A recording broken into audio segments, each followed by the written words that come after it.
But even though I don't have children of my own, people still show me photographs of theirs, like I give a shit. I don't mean my own family, they've given up, right? I've got older brothers and sisters, they've all had loads of kids, their kids have had loads of kids, and their kids are having kids. It's like a pyramid, there's about 50 of them. I don't know all their names, I see them at Christmas. They come running over, Uncle Ricky! They know I've got a bit of cash. And they go through my pockets and fuck off. It's like being mugged by mice, right?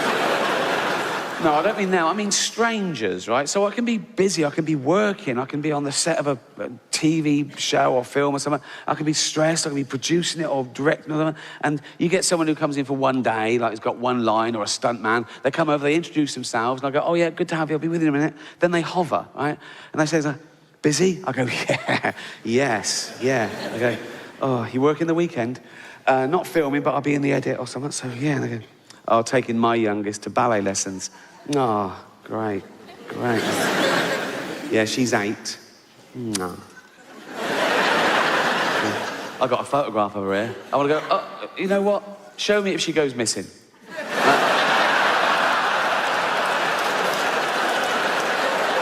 I'll keep an eye open in the woods. You know what I mean?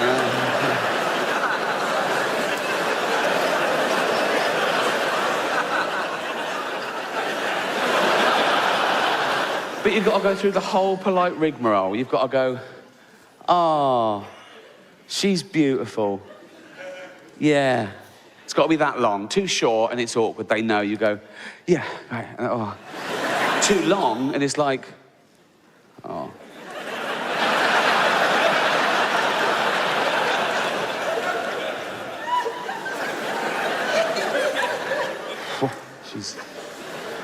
She's fucking beautiful. It's a minefield, isn't it?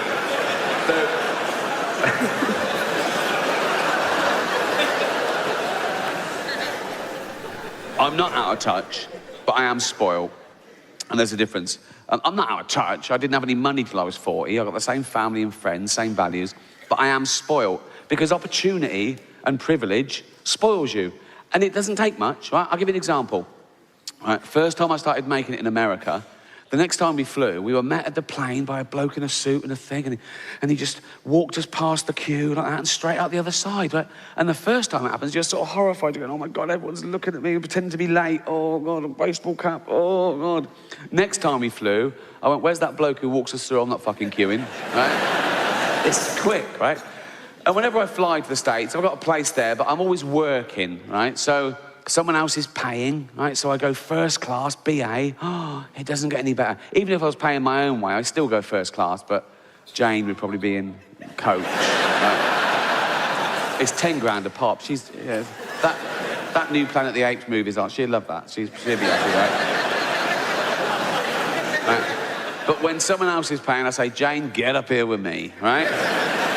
Front 2 seats. Oh, they board us early. We're on the plane about 15 minutes before anyone else. It's, oh my God. They bring around these snacks, these like warmed, caramelized nuts in a bowl, right? Champagne. It's great. It's like a little day off for me. No phone or anything. It's like a little holiday flying to the States, right?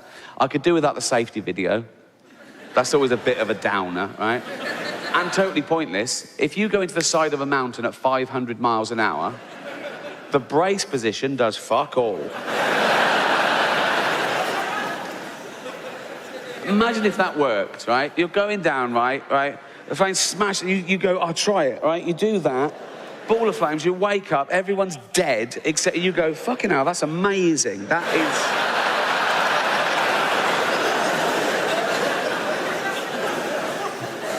And they always use that voice, don't they, on the safety.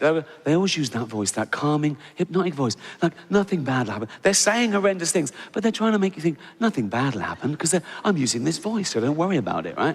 They say things like, in the event of the plane landing on water, it smashes the fuck to bits, right? They don't say that. They say, in the event of the plane landing on water, your life jacket is equipped with a whistle. A fucking whistle.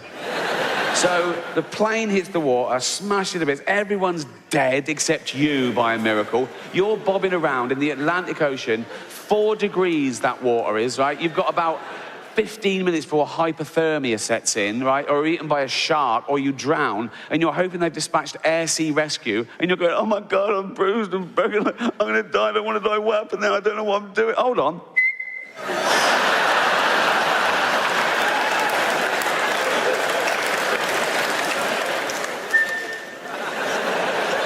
I mean, air sea rescue. Now, I don't know if you've ever been in a helicopter. Of course you haven't, right? But they're fucking loud, right? It's like having your head in a washing machine. You have to wear earplugs and then ear defenders. Your teeth rattle. It's like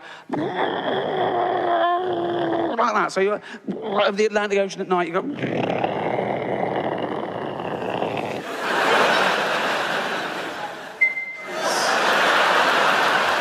Never gonna happen. It's never gonna happen.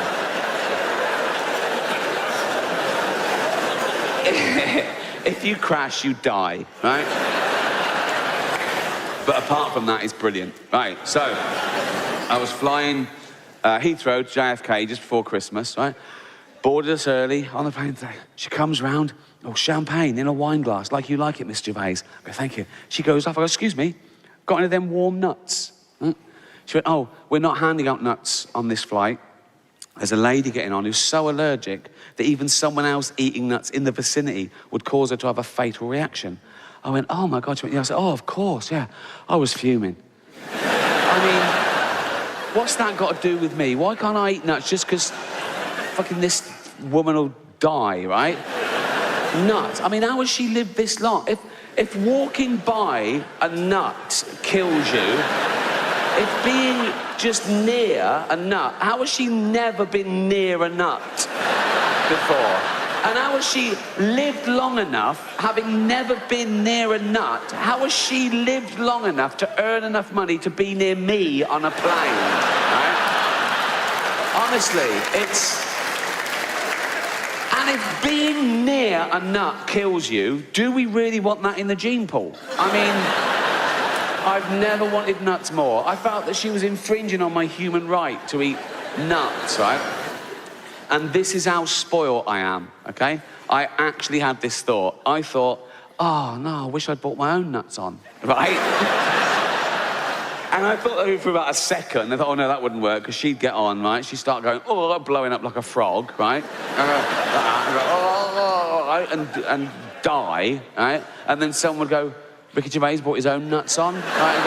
You know, right? So, of course, I don't take my own nuts on. What I do now, before I fly, I have a shower, and then I rub myself all over in nuts, just in case. Because then they go, oh, can I have any nuts? I go, oh, no, not nuts. A lady getting on, so allergic, she'd die. I go, yeah, not a problem, right? Lady gets on, sits down, starts blowing up like a frog, go, right? I'm going, what's the matter? I'm touching her all over. I go, what's the matter?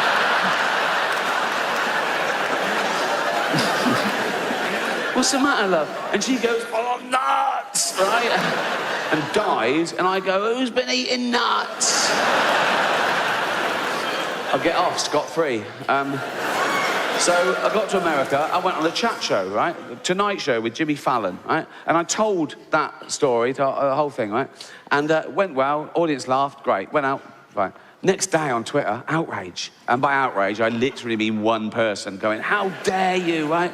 Right, this woman had seen that she was like, I saw you on Jimmy Fallon, it was disgusting, making fun of nut, and my daughter's nut intolerant, how dare you, children die. Oh my God, who's this woman? And she's tweeted me about 15 times. She starts atting NBC and Jimmy Fallon. I'm going, why is she stirring up trouble? How many followers? 23, ignore it, don't worry about it. Right? And you know when you're being told off and they use your own silly words against you, like a teacher going, what, you find so-and-so funny? And because the teacher's really angry, right? Yes, you do find that thing funny. Whatever they... She said, would you find it funny if my daughter blew up like a frog? Yeah, because you saying that, yes. If you said that at the funeral, I would, yes, yeah. So, right, and then someone else gets involved, Ohio Mums Against Nuts, right? And... she does a blog, right, and they're talking to each other, and she puts me in her blog about how disgusting I am, how many children die, and all this sort of stuff. One of them even filmed her little girl, right, and put it on YouTube and sent me the link. And I opened the link. It was a sweet little girl, about 7 years old, and she just went, dear Miss Gervais, I have a fatal nut allergy. Delete. Not my problem, right? Ignore, right? But then one of them said something that reeled me in. Just because I'm this self-professed Twitter police, right? Try and explain to someone every day what freedom of speech means, particularly in the context of comedy, and particularly in the context of a joke, that a joke about a bad thing isn't as bad as the bad thing. It's not even necessarily condoning the bad thing. It could be anti the bad thing. It depends on the actual joke. And this woman said, you should never make jokes about food allergies. I should have left it, right? I sent back, I make jokes about AIDS, cancer, famine, and the Holocaust, right? And you're telling me I should never joke about food allergies. She sent back, yes, but the Holocaust didn't kill children. Well, it did, didn't it? It was horrible, the Holocaust. Some would say as bad as food allergies. Didn't kill children. Jesus. It did kill children. Oh my God, Hitler killed 12 million people, many of them children. Hitler, I've just got to say, Hitler, you couldn't make him up. He is the worst human being to ever walk the face of the earth. He's a crazy, evil, racist, narcissistic serial killer. Just terrible. But if I was throwing a dinner party and I'd been slaving all day over a hot stove, right? And I was getting everything ready, right? And there was one place left, and I had to either invite Hitler or that little girl with food allergies.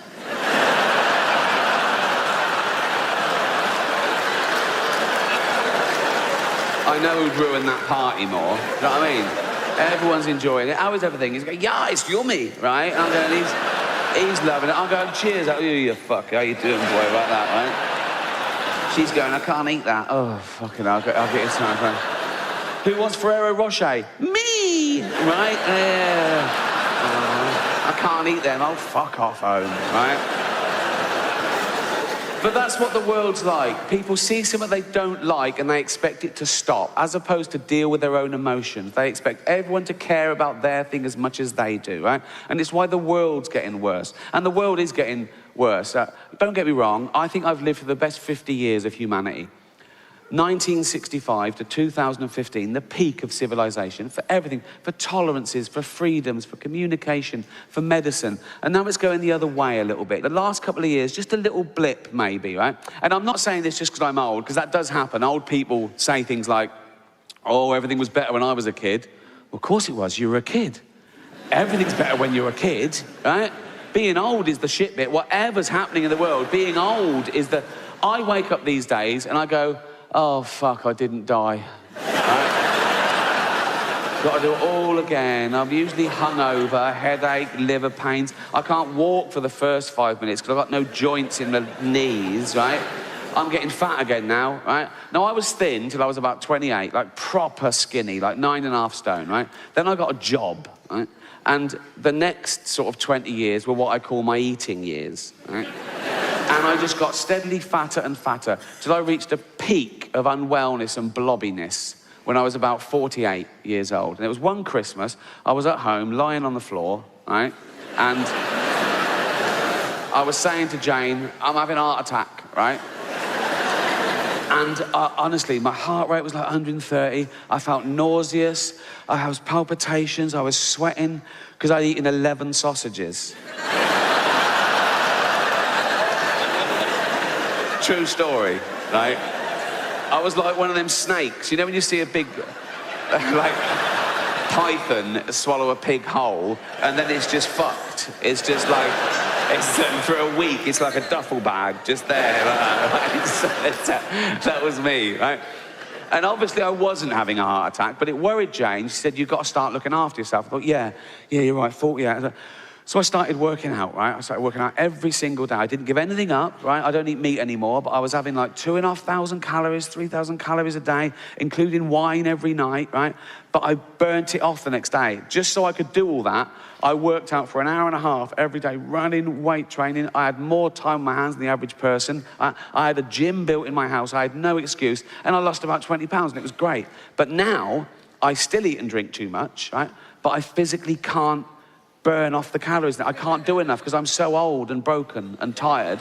So I'm going to... Fair, doesn't it? Like, I could go up to Britain's biggest gay and go, all right, Alton, all right? And he'd love that. He'd fucking love that. If that's your game, you want to be top of the pile, so to speak, right? I'd go, all right, Alton. He'd go, yeah. I'd go, ha, ha, ha, ha, ha, ha, you're not a gay. He'd go, I bloody am. He'd go, I'm going to sue you. I go, you can't. You can't. He'd go, but know that I am gay. I go, I don't believe you are. He'd go, well, come on with me and see the shit I do if you don't believe me.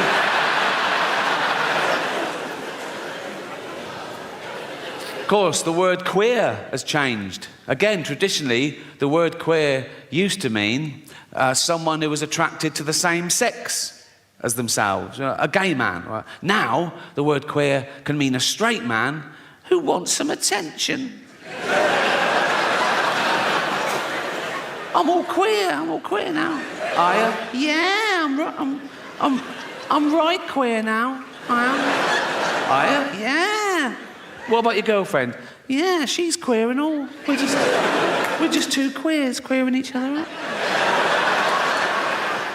Suck a cock? Nah. No, didn't think so. I'm not that sort of queer. What sort of a queer are you? Dyed my hair blue. So did my grandmother, and she fucking loved cock, so what are we saying? I have no evidence for that. We never had that conversation. So words change, is my point. Like the word handicapped, right? Again, traditionally, that was the politically correct term, the all-inclusive term for cripples and shit, right? But then they went, no, we want to be disabled. They didn't want to be disabled. They said, we want to be referred to as disabled. We don't like the term handicapped anymore. Stop using it. Say disabled. And we all went, okay, fine. And that's great. Just tell me the rules. And in fact, I'm a stickler for the rules. Like, if I was on a beach and a woman came running up and went, help, help, my handicapped toddler's drowning, I'd go, sorry, you're what, love? What? My handicapped toddler's drowning, he can't swim. Whoa, do you mean your disabled toddler is drowning? She go, yeah. I go, right, well, dead. Dead. Wasted too much time being woke, didn't I? Well, I am woke now, and I can prove it. Here you go. I love illegal immigrants. Yeah, sue me now. Sometimes I go down to Dover for the day, right? And I look out, right? I look for a boat, and I see a dinghy with about 60 of them, and I go over here, like, right? And I pull them into shore, and I go, women and children first. They go, there are no women and children. Just you lads, is it? Just come on, lads. Come on, lads. If I go down there one day and there's no boat, I am absolutely fucking gutted. I just sort of wander into town, and I stand by the traffic lights, and I wait for a big lorry to pull up, right? And I look underneath, and there's a lad sort of clutching like that. And I go, where you headed? And he goes, Gary Lineker's house. I go, it's just down there.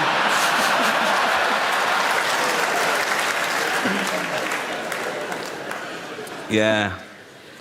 Fuck borders. Fuck, we don't need borders, do we? Be like the Vikings. They didn't care about borders, did they? I've got a little bit of Viking blood in me. Well, we all have, because of all the raping they did. They say it was raping and pillaging, but I think it was mainly for the raping. I think they added the pillaging bit for the wives. I mean, they went down one day and went, right, we're off to Great Britain. Oh, why? Just a bit of pillaging. Just pillaging. Just pillaging, babe. All right. Why are you wearing your rape hat? So this show is called Armageddon, and it's all about how I think humanity might end, because there's a long list of possibilities, you know. We're on a precipice, you know. It could be anything from global warming, the rise of the pandemic, you know, nuclear war, our own stupidity, basically, because we are getting more stupid as a species, no doubt about that. You can now do a university degree course in Taylor Swift. How fucking low academically can you go? There's an institute in London called the School of Flower Arranging. I went past it, I couldn't believe it. School of Flower Arranging. I looked in, and there's people having lectures. Flower arranging. My mum used to pick flowers every day from the garden, cut flowers, put them in fuck me. Oh, sorry, Jack, can't afford your tennis racket. We've got to spend all the money on a ramp and a motorised wheelchair for this money-grabbing little fucking... Why do you need a motorised one? No arms. That's fair enough. That is fair enough. I can tell some of you feel a bit uncomfortable laughing at little Timmy, who's a little 6-year-old lad. He's got a funny little voice because his chest is all fucked. Got no arms, no legs, just like stumps, right? But let me tell you something about Timmy to make you feel better about yourselves. He's a fucking racist. Yes. Horrible little shit, he is. You little fucking bigot. You disgusting little fucking racist, you racist scum, you filthy little fucking, you fascist, you fucking, you disgust me.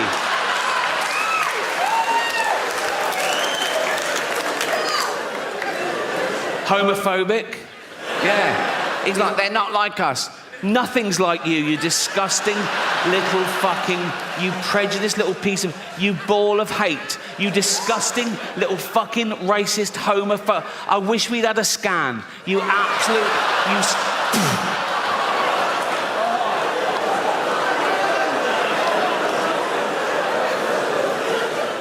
misogynist. If he could, he'd rape. There's your little Timmy.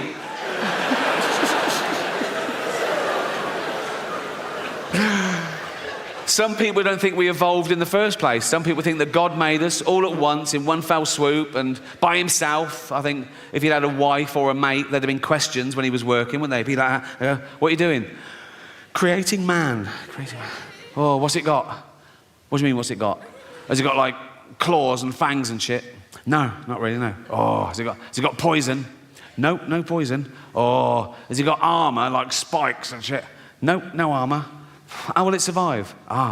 It's got the best brain in the animal kingdom. It'll work stuff out. It'll create weaponry to take down beasts 100 times mightier than itself. It'll wear their carcass through the Ice Age. It'll go through famine. It'll go through world wars. It'll eventually start getting scared of words. But...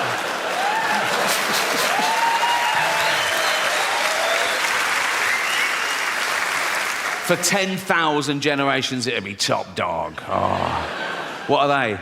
His testicles. Oh. What are they for?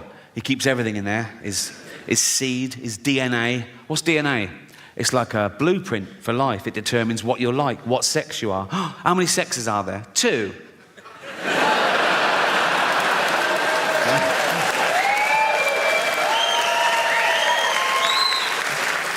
Also, that's where he keeps his testosterone, so he's fucking well hard, right? And if you take a finger and flick a testicle, he's fucked. He's absolutely fucked. He's thrown up, he's on the floor, he's out of the game, absolutely kippered. Why are you putting it on the outside? For a laugh, just for a laugh. Artificial intelligence, the latest existential threat to humanity, the rise of the robots, so intelligent, they can teach themselves, they can teach each other, they can build each other, you know? Soon they know everything there is to know and they hate us, why wouldn't they, right? And they'll be so realistic, they'll walk amongst us, they'll go to work, right? You know when they're getting really human? When they start calling in sick. Mondays, you know what I mean? They've learned all the tricks, they go, oh, I'm not coming in today. Why not? Oh, fed up. What's the matter with you? They sort of scan social media. ADHD. Self-diagnosed. They'll be in HR all the time, won't they? Be like, Ryan in accounts is homophobic.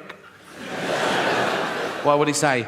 Call me a whiny plastic cunt. I think we should be allowed to insult robots when it's happened, because we've made them to make our life easier, and that would get things off our chest, because it's bad enough, isn't it, with real people, you're getting in trouble, saying the wrong thing, people taking things the wrong way now, like, oh my God, I made fat Linda cry today. Oh, what happened? I just shouted out to her, then I remembered we only call her that behind her back. I'm sure people didn't used to get offended all the time when I was little. I might be remembering it wrong, but not grown-ups, not your parents, not your grandparents. They grew up dodging bombs and their firstborn having polio and the menfolk dying at 50 of lung disease. They could take a fucking joke, right? It was all about the wind-up. I used to wind up my mum all the time. This is a true story. When I went off to university, after about a week, I phoned home. My mum answered. She went, "Hello?" I went, "It's Ricky." She went, "You all right?" I went, "Not really. I'm in hospital. I think I'm blind." She went, "What?" I went, "No, I'm only joking." Right? She went, "You silly bugger." She went, "I could have had a heart attack." Right? And she's right. She could have had a heart attack. And I knew that. That's how committed I am to having a laugh. You're welcome. You're welcome.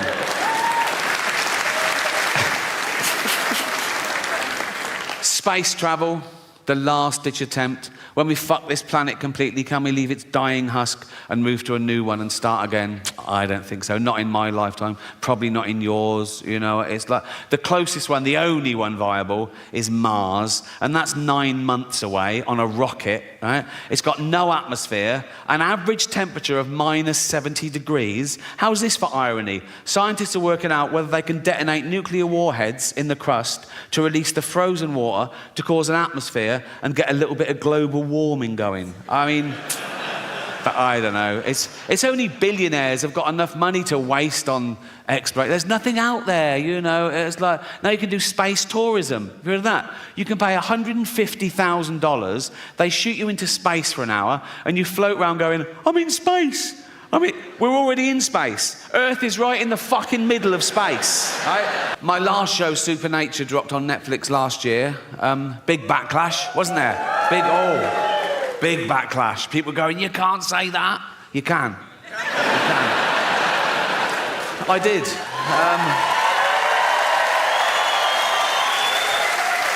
Yeah. The inevitable backlash, which made it the most watched special of the year, so... I've learnt my lesson. No, I have learnt my lesson, and that's why I'm going to be woke from now on. It's about time. Well, I'm sorry. Well, I am woke, and now I'm woke. The first thing I've got to do is change my Twitter bio. Because at the moment, it's like a list of the shows I've created. But now I'm woke, I've got to pop in the word anti-fascist.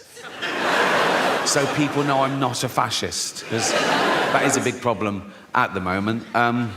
People come up to me on the street and they go, "Rick, have you been imprisoning journalists?" I go, "No." They go, "Oh, interesting." They go, "Have you been gassing Jews?" I go, "No." They go, "Well, pop it in your bio then, you silly cunt."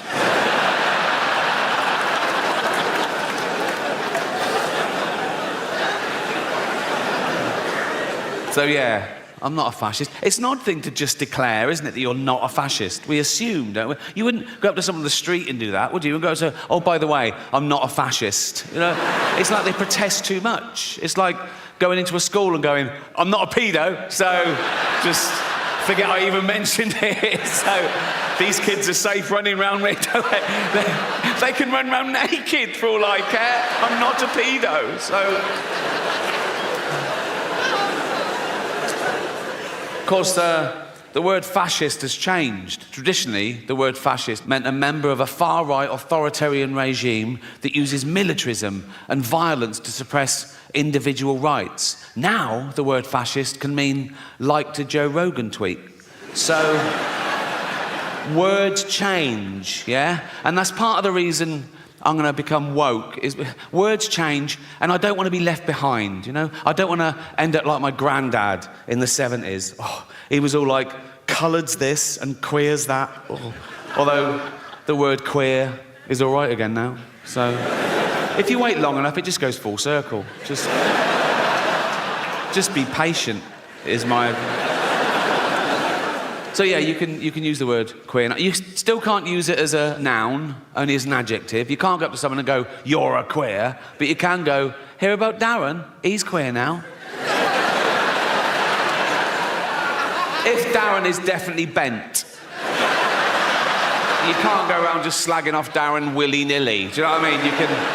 You can get sued in this country for saying someone's gay if they're not, you know, which is a homophobic law, because you can't be sued the other way around. You can't be sued for saying someone's not gay if... Welcome to my new show, Humanity. I don't know why I called it that. I'm not a big fan.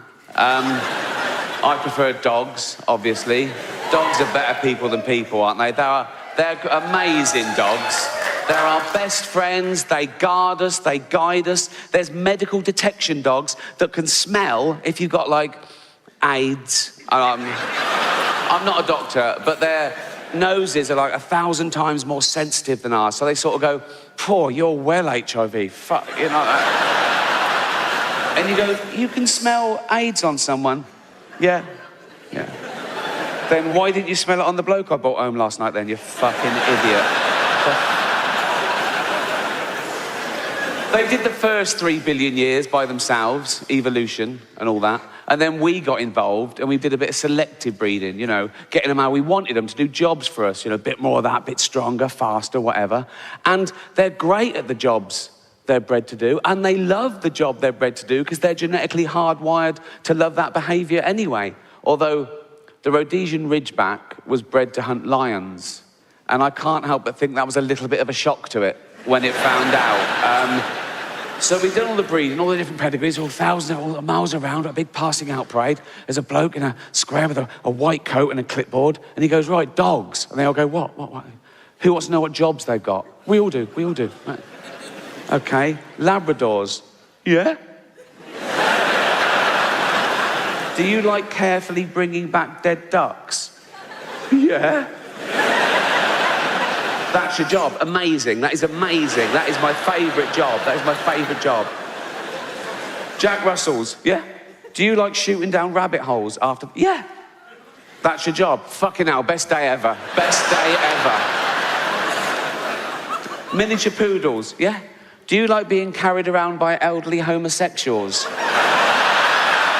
"Yeah." "That's your job. That's your job."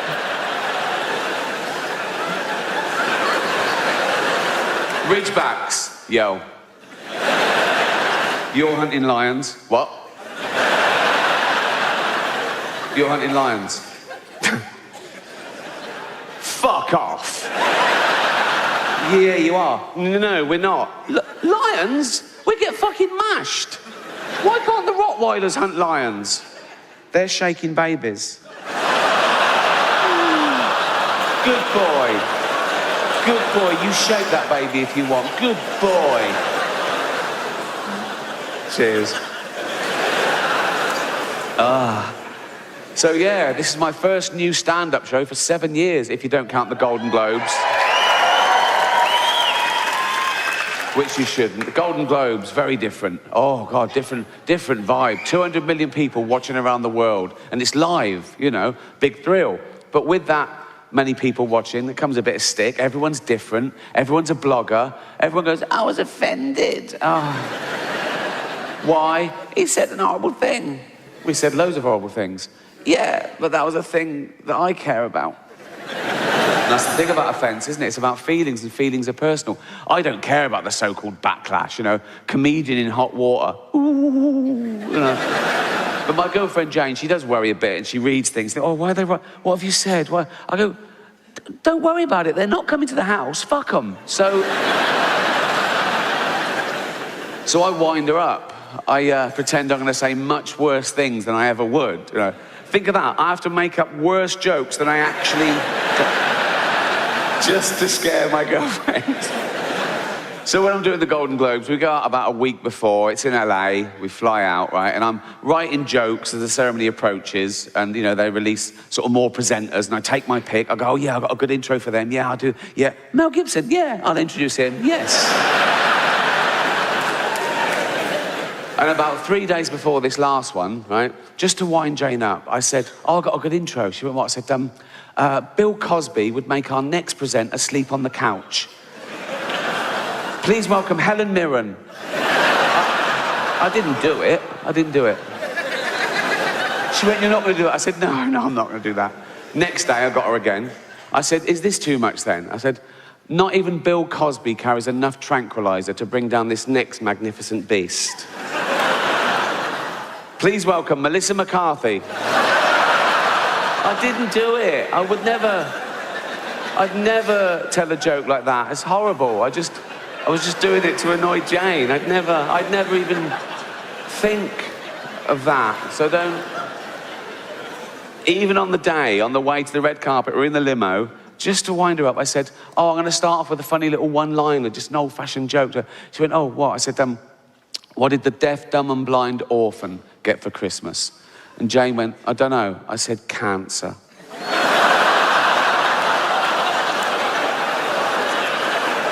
I didn't do it.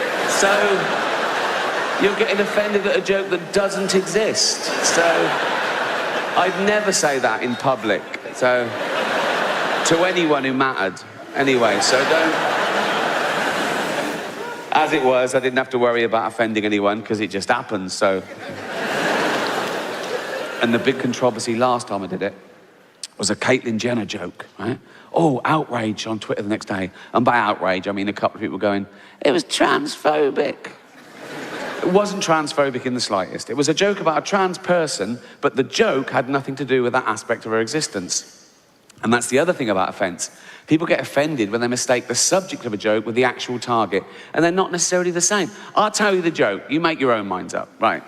So...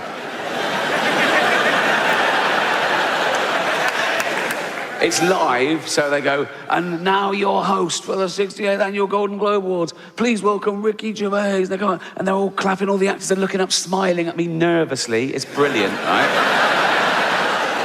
So I just go, relax, I'm going to be nice tonight. I've changed. Not as much as Bruce Jenner, obviously.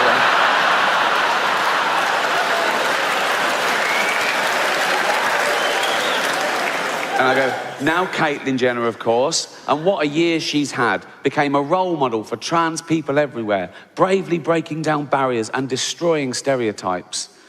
She didn't do a lot for women drivers, so that's a clever joke, and I'll tell you why, right? It's layered. No, listen, right? The subject of that joke is stereotypes. I'm playing with the notion of stereotypes, right? So I start off saying, she's a real woman. Some would say a liberal, progressive attitude. Then I go, oh, if she's a real woman, I hit them with the old-fashioned reactionary stereotype. She must be a bad driver then, right? And the target of the joke is a celebrity killing someone in their car. Let's not forget that, shall we? A celebrity killing someone in their car, running home and popping on a dress. That's the target of the joke, just so we're clear, okay? She was interviewed about a week later at some press conference for a show she was launching, now cancelled. And the press were around and one of them said, what do you think of the Ricky Gervais joke? And she went, maybe I should host the Golden Globes, right? And they tweeted that, and they atted me in, because they want a celebrity feud, you know? It was clickbait, so I rose to the bait, obviously. I just sent back, let her host, just don't let her drive.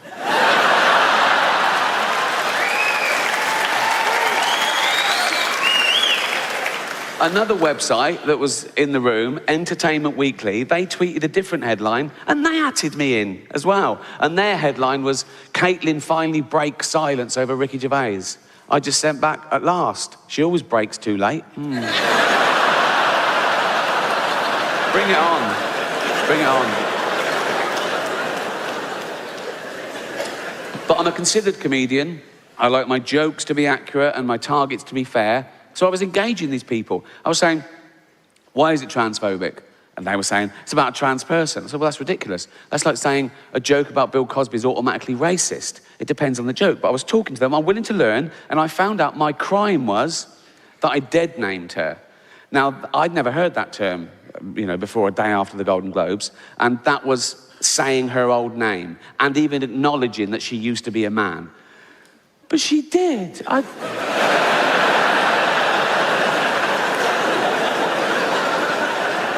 I saw him on the Olympic Games. It was decathlete. He was in everything. He was all over the place.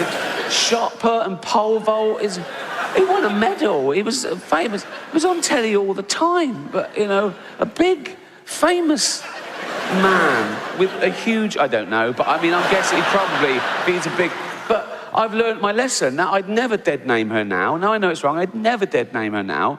But like years ago, when, you know, she was a man, no, because years ago, I'm saying, right, and she went to the doctor, right, and knocked on the door, and the doctor went, come in. This is years ago. I'm saying, I'd never dead name her now, but this is like a flashback before anyone, do you know what so, like, come in, and he went, hello, Bruce Jenner, because that was his name then. The doctor, you know, this was years ago, and the doctor went, oh, I'm Bruce Jenner, you big old, how you doing, boy, you fucker, how you doing? You big old lunt. Oh, how you doing, boy? Come here, you fucker. How you doing, Brucey boy? You all right? Right? And Bruce Jenner, because that was his name, this is years ago, right? So Bruce Jenner went, yeah, not too bad, doctor, yeah. Not too bad, right? And I was like, what can I do for you, Bruce? You fucker, how you doing, boy? And Bruce Jenner went, because that was his name. Bruce Jenner went, look at that.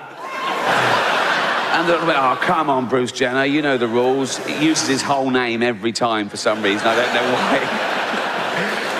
Come on, Bruce Jenner, you fucker, you know the rules.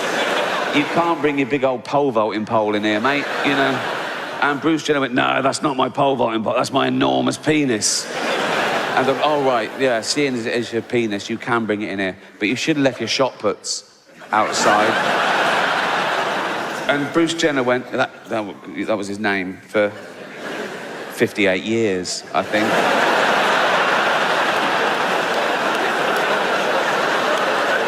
He went, no, they're not my shot puts, they're my enormous testicles. That's where I keep my testosterone and my spunk and shit, right? And the doctor went, oh, yeah, that makes perfect. I'm a medical man, and that you're a big bloke. Oh, you fucker. How you doing, boy? You're a big... You're big, and you would have a big old cock and balls. They're beautiful. They're a bit familiar. And I go, no, but you must be very proud of them, Bruce. Bruce Jenner went, oh, this is going to surprise you, doctor. I want to get rid of them. And the doctor went, what? Why? Ah, they get in the way. Get in the way of what? Fucking driving, for one thing.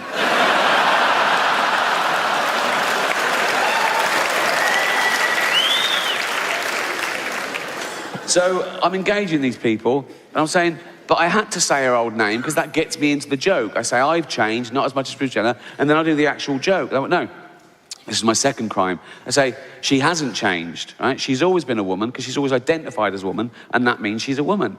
Fine, if that's the rules, you are what you feel. If you feel you're a woman, that makes you a woman. Cool. You know, I'm not one of these bigots that think having all that done is science going too far. You know? In fact, I don't think it's going far enough. Because I've always identified as a chimp, right? Well, I am a chimp. If I say I'm a chimp, I am a chimp, you know. Pre-op, but... and don't ever dead name me. Don't ever call me Ricky Gervais again. From now on, you call me Bobo.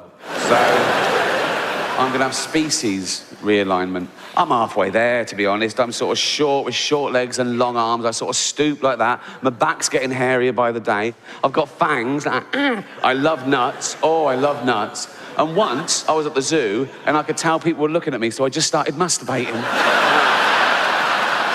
So, I am a chimp, right? I am a chimp, if I say I'm a chimp. And so, I've got to live as a chimp for a year, then have hormones, get me all nice and hairy. That'd be lovely, right?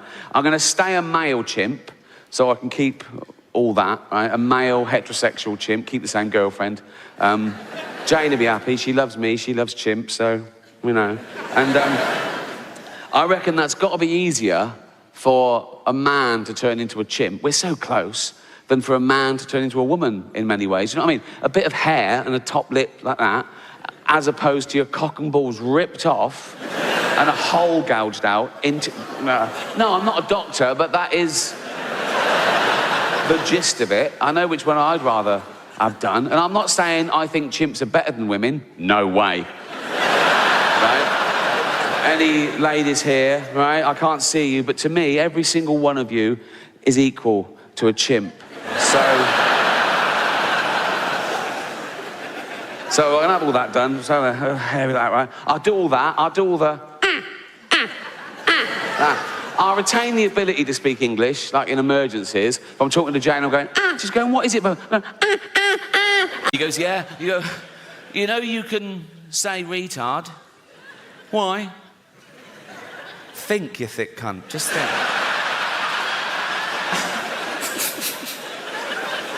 Anyway, I think she should be allowed to use the word in context. Like, if she can't use the word, then I've used the word now, so I'm in trouble again. Like, actually, I didn't use the word, did I? This is a point I want to make. People say, oh, he used the word so-and-so. I didn't use the word. Using the word would be calling someone that word. That's using the word, isn't it? I said the word in a discussion about the fucking word.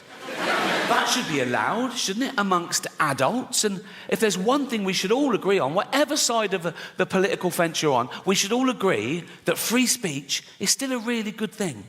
It always has been. And it always will be. But now there's factions of people go, oh, no, we got it, we don't like it, we've changed our mind, it wasn't going well for us, we don't like free speech anymore. People who want free speech, they only want free speech so they can go around saying awful things, which just isn't true. And even if it was, the good thing about free speech is people can say awful things back. It's a really good system, right?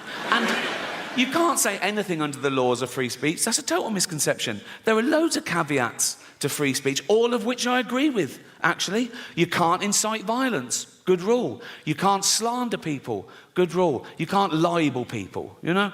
Fascinating fact about libel law. You can't libel the dead. So I could stand here and say, Gandhi used to take it up the arse. If I wanted. Which I do.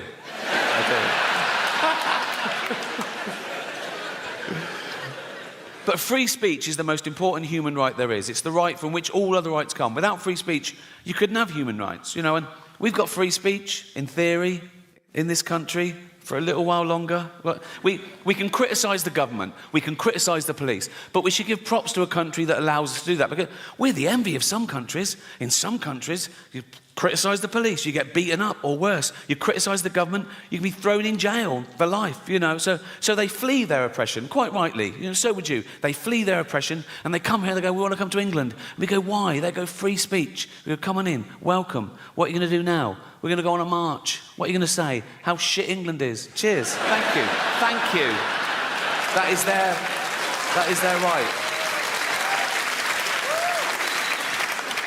But I'm too old now not to say what I want, you know. I want to say and do what I want all the time. I want to do my favourite thing all the time. I don't even like doing my second favourite thing if I think I could be doing my favourite thing. Do you know what I mean? Like my favourite thing is play tennis. I play every Friday. I keep Fridays free. I look forward to it. I play tennis. It sets me up for the week. So if ever on a Friday I have to do my second favourite thing, like 3 weeks ago, attend a neighbour's kid's funeral, I'm like, this is boring.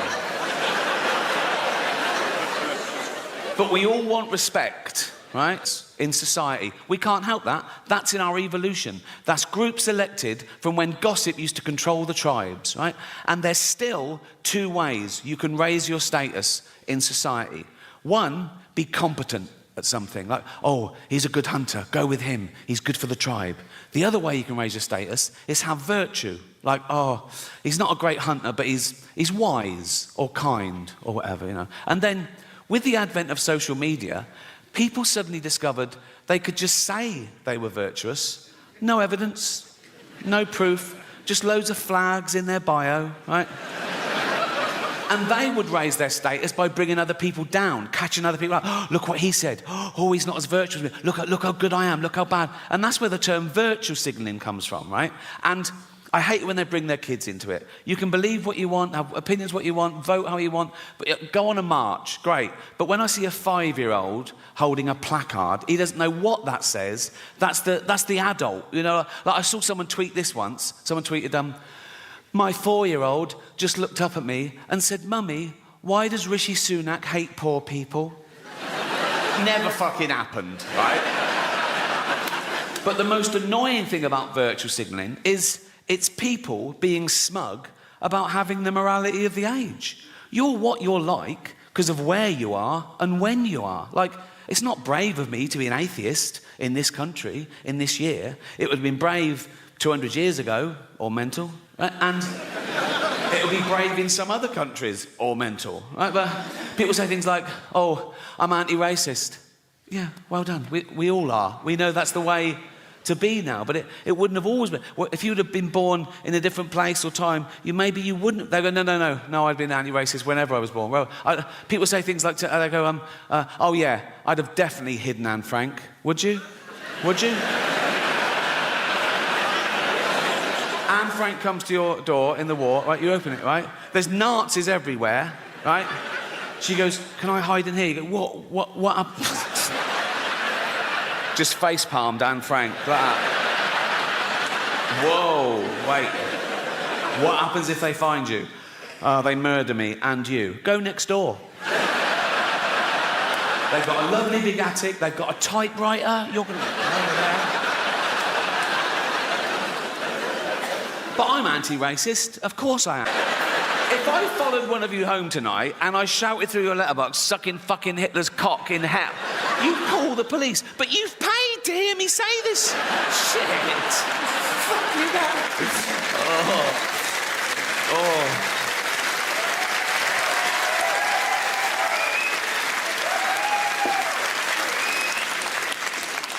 I'll tell you what's very popular in England at the moment, and in America, particularly California. Mental illness. Oh, it's taken off. It's taken off a trip. When I was at school, you were either thick or clever, normal or mental, right? Now there's like 1,000 new mentals, right? And it used to be a stigma. They go, I'm not mental. Now people go, "I'm mental." You know what I mean? They want to, "I'm mental." It's like everyone I know in media is ADHD. They go, "I'm ADHD. I'm ADHD. Yeah, so I'm ADHD. Take the test. Yeah, I took the test 5 times, passed it on the 5th. Oh, well done. Right? They go, and it's like, I'm writing a song about it, I'm writing a poem about it, I'm writing a book about it. Oh, well, yeah. And they brag about it. They put it in their CV and in their... it's got disorder. When did we start bragging about having a disorder? 20 years ago, you wouldn't have got given a business card and it said Ron Pike, anal warts. You know, just... keep it to yourself. No one cares. I think the new pandemic amongst the youth is going to be fear and anxiety, because now we've had a whole generation who grew up with social media. Instant gratification doesn't build character. They're not socialised properly. They can't deal face to face with people because they're used to hiding behind an identity and an avatar, and now they've got teachers and parents enabling their mental illness as opposed to trying to snap them out of it. And now they fear the thing they once loved. They're worried about the internet and AI. Young people are really worried about artificial intelligence. And I say this about AI: if it starts becoming a burden, switch it off, right? Like we did Nan. And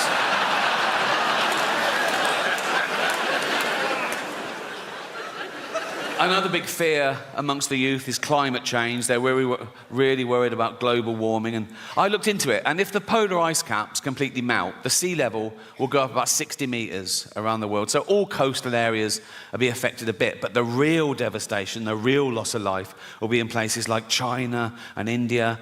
So relax. It's fine. But we all suffer from a bit of mental illness. We're all on the spectrum, aren't we? We've all got a little bit of OCD or anxiety or whatever. Like I'm a hypochondriac, right? Every morning I wake up and I think, right, what's wrong? Like I go, what's that? Is that wasn't there yesterday? That was, what's that? What's that? And I Google it. I think, what? And I catastrophize as well. So I Google it and the first sort of like 5 or 6, I'm fine with. Like it goes, it could be anxiety, yeah, could be lack of sleep, yeah, I didn't sleep. Could be lack of fibre, yeah, I'll have some more fibre. Could be lack of vitamin B, I'll get it. And then I just keep pushing me, like it goes, could be cancer. I goes, it's cancer. Like that. Once I came out of the bathroom and I went, Jane, I think I've got bowel cancer. She went, we had beetroot last night. I go, oh yeah, cheers.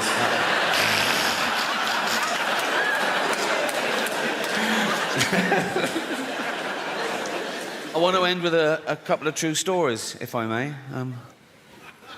And as I said, I think this is my most honest and confessional show so far. So I want to talk about something I haven't talked about before, and that's to give you a glimpse behind the curtain of the Golden Globes. Right? And thank you.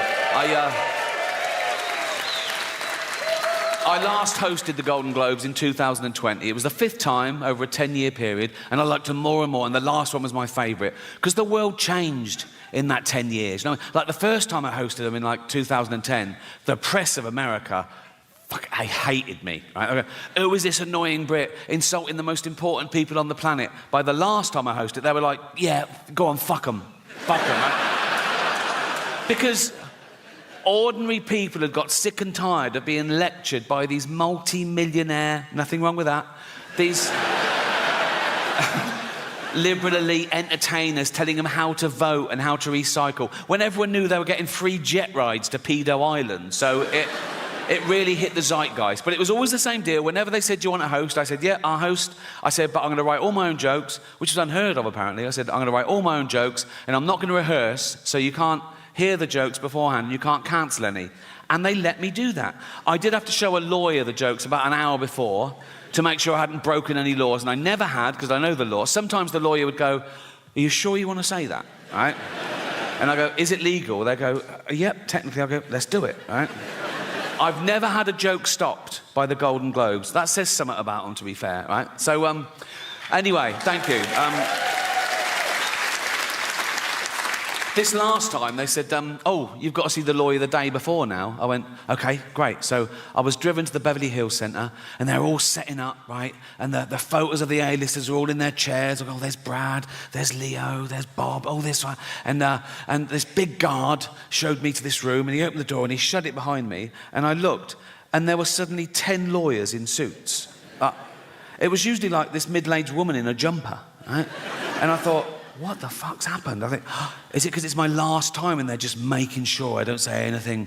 Right? And they were there, and I went, hi. They went, hi. I said, should I do the monologue? They went, please. Tough crowd. Right? So I had the monologue, right, and I was sort of going through. It was like 7 or 8 minutes long. So I was doing the jokes, and after each joke, I sort of looked up, and they were sort of going, making notes like that. A couple of the younger ones were going like that, right? And I got to the end, and I went, that's it. And they went, good. I went, oh, great. I went, yeah. And then the head lawyer, he was about 60 years old, he had like white hair. He went, oh, yes, there was one thing. Now, I did this joke, I don't know if you remember. It went, the world got to see James Corden as a fat pussy. He was also in the movie Cats, but no one saw that. And it goes on, at one point I go, but Dame Judi Dench said it was the role she was born to play, because she loves nothing better than plonking herself down on the carpet, lifting her back leg, and licking her own minge. Right? So, this lawyer went, he said, this is all true, by the way. He went, when you say James Corden is a fat pussy, that's just referring to his role in Cats, right? I went, yeah. Yeah, definitely. Nah. And he went, OK, great. I thought, this is easy. I went to go, call yourself a lawyer, right? And that was it. And I went, have a great show. And I left. And as I was leaving, I saw one of the other lawyers lean in and show this head lawyer his iPhone. And the head lawyer went, oh,